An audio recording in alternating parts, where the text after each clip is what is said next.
Assalamualaikum warahmatullahi wabarakatuh. Perkenalkan, nama saya Ibu Tutus Dipasrayasri. Saya mendirikan Rumah Rajut Citra ini berawal dari PHK massal pada tahun 2007.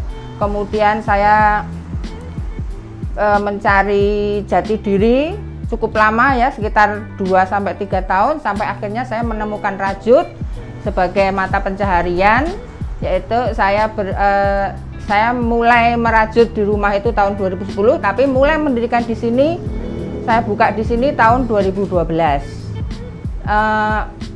Berawal dari saya mengajak ibu-ibu tetangga saya ya di rumah saya yang dulu di Boyolali. Saya mengajak mereka untuk membuat ya macam-macam bros-bros seperti ini ya. Itu mereka saya ajari, kemudian mereka suka dan akhirnya mereka menjadi karyawan saya. Untuk tahun-tahun 2013, 2014, 2015 aksesoris ini benar-benar sangat booming ya. Jadi waktu itu kita lumayan sekali, sehingga saya bisa mengembangkan menjadi punya banyak properti seperti ini. Awalnya modal saya cuma sedikit sekali ya. Modal saya waktu itu hanya pertama kali Rp280.000. Kemudian saya dapat pinjaman dari teman-teman SMA.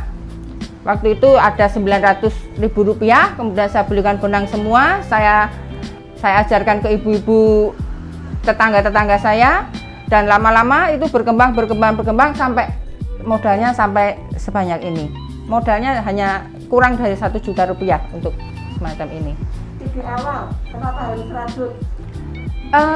Sebenarnya bukan ide awal ya Bu ya. Ini ketika itu keponakan saya minta tolong. Saya dulu mulai dari flanel. Jadi pertama dari saya jualan air galon, kemudian main flanel, terus tiba-tiba keponakan saya itu minta dibuatkan ikat pinggang, karena keponakan saya itu lumayan gemuk, nggak ada ikat pinggang yang cukup. Akhirnya minta dibuatkan ikat pinggang.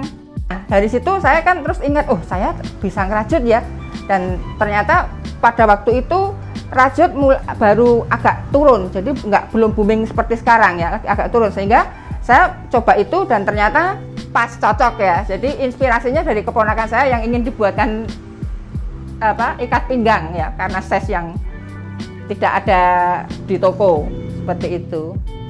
Untuk ide-ide gagasan saya mendesain sendiri ya, walaupun ada beberapa kali untuk bentuk-bentuk dasar biasanya saya mencari di Pinterest ya, tapi kemudian saya modifikasi sendiri, saya bentuk sendiri. Kemudian setelah saya mendapatkan sebuah hasil, kemudian saya ajarkan ke pegawai, kemudian minta untuk diperbanyak, biasanya seperti itu.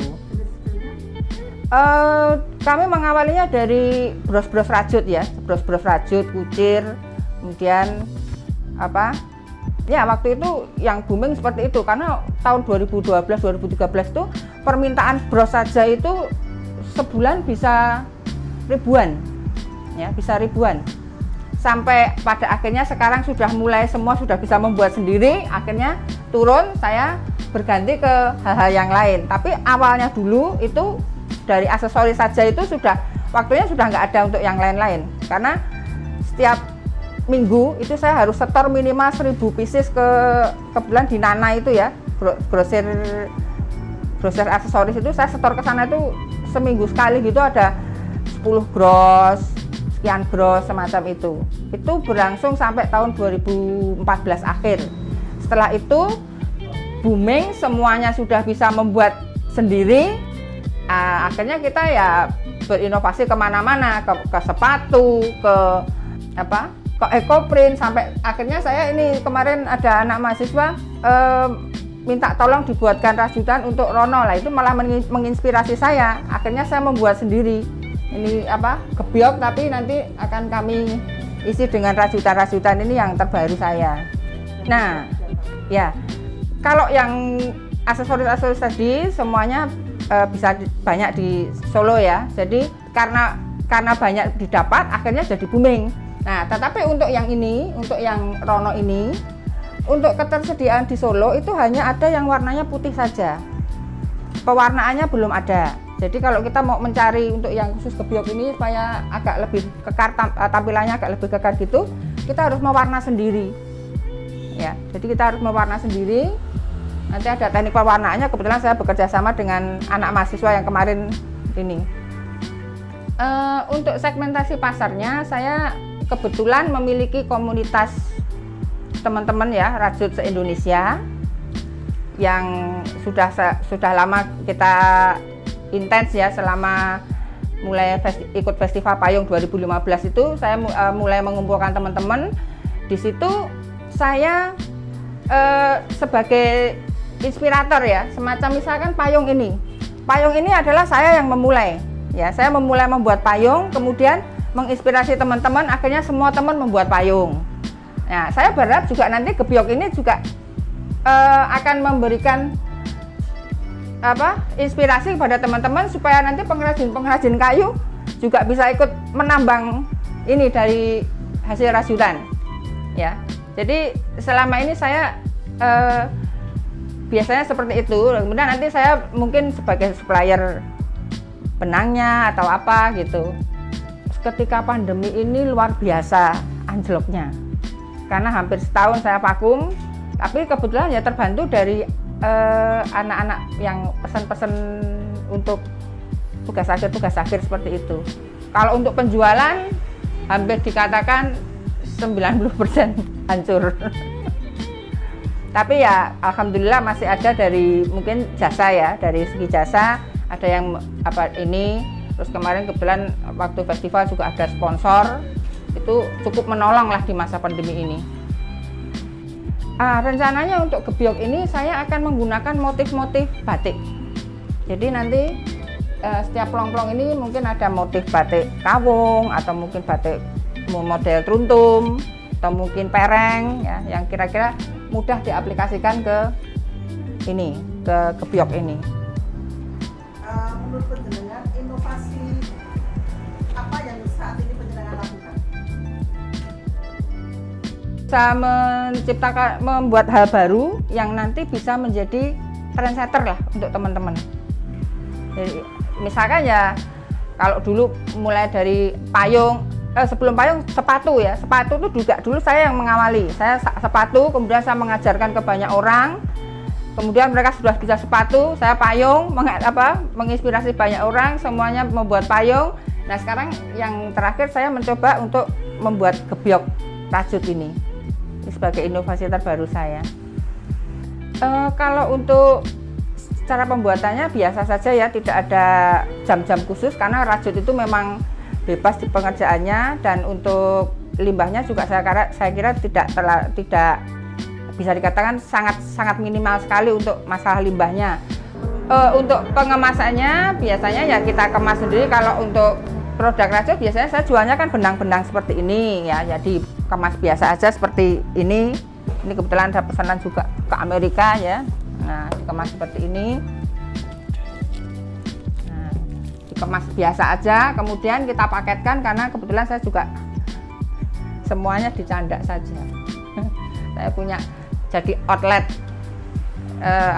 pengiriman ya, kita kirimkan biasa. Jadi sementara ini masih secara manual biasalah. Saya dengan pegawai saya minta pegawai saya ini barang ini dibungkus kemudian dikirim, semuanya ada catatannya di komputer karena kebetulan untuk pengiriman saya menggunakan jasa pengiriman saya sendiri. Kalau untuk pembukuannya saya langsung saja setiap ada ini, kebetulan saya pakai laptop juga ya, jadi pakai HP, pakai laptop, jadi nanti dari HP saya download ke laptop, saya simpan di spreadsheet, itu untuk pembukuannya. Kemudian kalau untuk strategi pemasarannya ya itu tadi, saya menggunakan teman-teman secara medsos ya, saya share ke Facebook ya, kemudian ke WhatsApp di status. Sementara saya baru pakai itu. Ada juga saya punya web atau blog. Rata-rata teman-teman yang belajar itu menemukan saya juga melalui blog saya atau dari web Rumah Rajut Citra. Untuk ketenaga kerjaan, apakah ada pegawai tetap? Ada. Berapa orang? Untuk yang tetap 2 orang yang tadi ada di sini. Kalau yang serabutan juga ada. Kebetulan saya ada 3 di Boyolali, bekas tetangga saya dulu yang masih eksis ya. Dulu sebenarnya banyak sekali, ketika masih booming pegawainya ada sampai 20, tapi karena pada akhirnya mereka malah membuat sendiri, ya enggak apa-apa lah, mencari rezeki sendiri-sendiri buat saya enggak ada masalah ya, karena bagi saya rezeki itu sudah ada yang mengatur.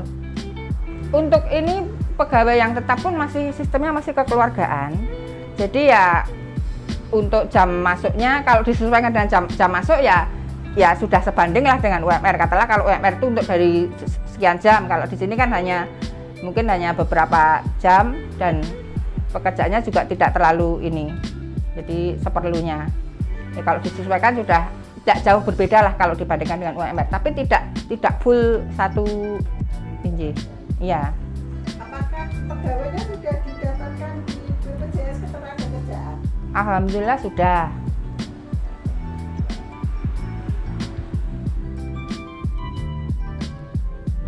Layanan pelanggan apa yang penjenengan lakukan? Biasanya saya memberikan fasilitas kalau misalkan nanti perlu diperbaiki bisa dikembalikan saya untuk diperbaiki, biasanya itu. Kalau untuk souvenir biasanya nggak ada permasalahan ya, tapi kalau untuk sepatu seperti itu biasanya kalau mereka perlu direvisi ya saya menyediakan jasa untuk dikembalikan secara gratis ya. Kalau toh nanti misalkan ada kekeliruan kita tetap menanggung biaya-biayanya. Kalau kekeliruan dari kami, biasanya kami akan akomodatif untuk menanggung semua biaya yang dikeluarkan, biaya yang harus dikeluarkan karena kesalahan kami. Tapi kalau itu kesalahan pelanggan ya itu menjadi resiko pelanggan. Tapi kalau kesalahan kami atau mungkin ada kekurangan kurang enak dalam pemakaian misalkan sepatu gitu, biasanya kita tetap memberikan pelayanan semaksimal mungkin. Adakah produk-produk penjenengan yang dititipkan ke outlet? Ada ya, untuk saat ini saya menitipkannya di Museum Keris dan di Colomadu, baru di situ ya. Dulu pernah di Solo Square, tapi karena ongkosnya semakin naik, semakin ini ya semakin naik dan minta dibayar 6 bulan di depan lah, saya nggak kuat, akhirnya saya keluar. Kaitannya dengan lingkungan, upaya apa yang penjenengan lakukan dalam berkontribusi membangun lingkungan sekitar? Kalau untuk masalah ini biasanya untuk sosial saya biasanya mengajari ya, entah segala macam ilmu yang saya punya, nggak cuma rajut ya, ekoprint juga dan sebagainya. Biasanya saya kadang-kadang ada yang workshop itu ada yang berbayar, tapi juga tidak menutup kalau misalkan ada yang perlu, oh dia ini perlu di sosial, berarti ya kita lakukan workshop sosial semacam itu untuk untuk hubungan baik dengan lingkungan di sekitar. Menurut penjenengan, apa keunggulan produk penjenengan dibanding dengan kompetisi penjenengan? Saya selalu berusaha menjadi leader, dalam arti saya nggak meniru, sehingga saya biasanya produk saya itu ya yang pertama keluar, walaupun mungkin bukan yang terbaik, tapi biasanya saya selalu memilih untuk pertama memulai. Harapan saya bisa usaha saya ini tetap lestari, saya bisa membagikan ilmu ke semua orang yang mau dibagi ilmu, ya bisa tetap berguna untuk masyarakat nusa bangsa dan semuanya. Masih ada impian penjenengan yang belum terlaksana? Gini, saya ingin membuat ini, kebetulan saya juga sudah merencanakan untuk membuat peta Indonesia yang lumayan besar ya, ukurannya sekitar 40 kali 10 meter. Tapi di situ nanti saya akan melibatkan teman-teman saya se-Indonesia. Saya kepengen prajurit-prajurit seluruh Indonesia itu bersatu membuat sesuatu hal yang spektakuler, supaya nanti dunia itu bisa melihat bahwa ternyata Indonesia itu juga walaupun beraneka ragam dari seluruh Indonesia, tetapi bisa bersatu untuk menciptakan sesuatu yang bisa dinikmati oleh banyak orang dan menunjukkan persatuan Republik Indonesia.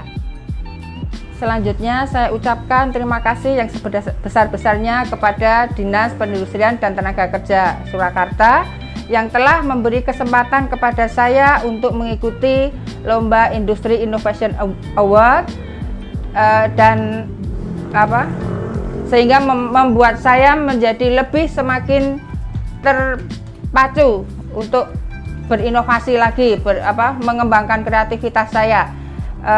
Sekali lagi terima kasih kerjasama yang luar biasa dari Dinas Perindustrian dan Tenaga Kerja ya, yang telah memberikan kesempatan kepada saya untuk mengeksplor apa yang saya miliki. Terima kasih.